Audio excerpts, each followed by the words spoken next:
Folks,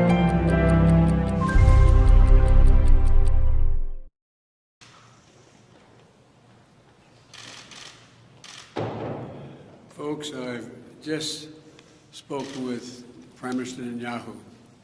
Earlier today, I spoke with President al-Sisi of Egypt. Prime Minister Netanyahu informed me that Israel has agreed to a mutual unconditional ceasefire to begin in less than 2 hours. The Egyptians have now informed us that Hamas and the other groups in Gaza have also agreed.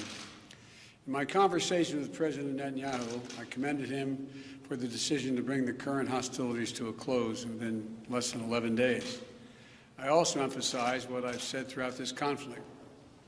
The United States fully supports Israel's right to defend itself against indiscriminate rocket attacks from Hamas and other Gaza-based terrorist groups that have taken the lives of innocent civilians in Israel.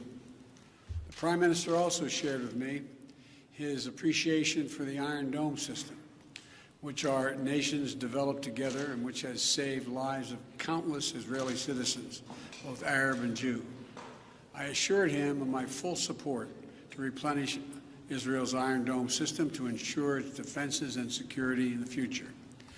Over the last 11 days, I've spoken with the Prime Minister 6 times. I've also spoken with President Abbas of the Palestinian Authority more than once, and part of our intense diplomatic engagement. And I want to also thank the Secretary of State, the Secretary of Defense, our National Security Advisor, and everyone on our team for their incredible efforts to bring this about, this outcome that we're about to see. You know, we've held intensive high-level discussions, hour by hour, literally. Egypt, the Palestinian Authority, and other Middle Eastern countries, with the aim of avoiding the sort of prolonged conflict we've seen in previous years when the hostilities have broken out. I extend my sincere gratitude to President al-Sisi and the senior Egyptian officials who played such a critical role in this diplomacy. I also appreciate the contributions of other parties in the region who've been engaged in working toward the end of hostilities. These hostilities have resulted in the tragic deaths of so many civilians, including children. And I send my sincere condolences to all the families, Israeli and Palestinian, who have lost loved ones, and my hope for a full recovery for the wounded.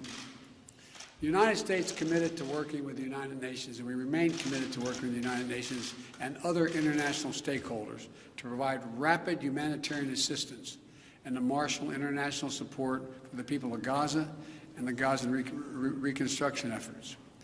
We will do this in full partnership with the Palestinian Authority, not Hamas, Authority, in a manner that does not permit Hamas to simply restock its military arsenal.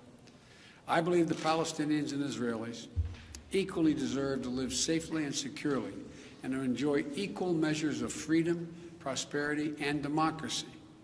My administration will continue our quiet and relentless diplomacy toward that end. I believe we have a genuine opportunity to make progress, and I'm committed to working for it. And I want to thank you all, and may God bless you all, and pray that this continues.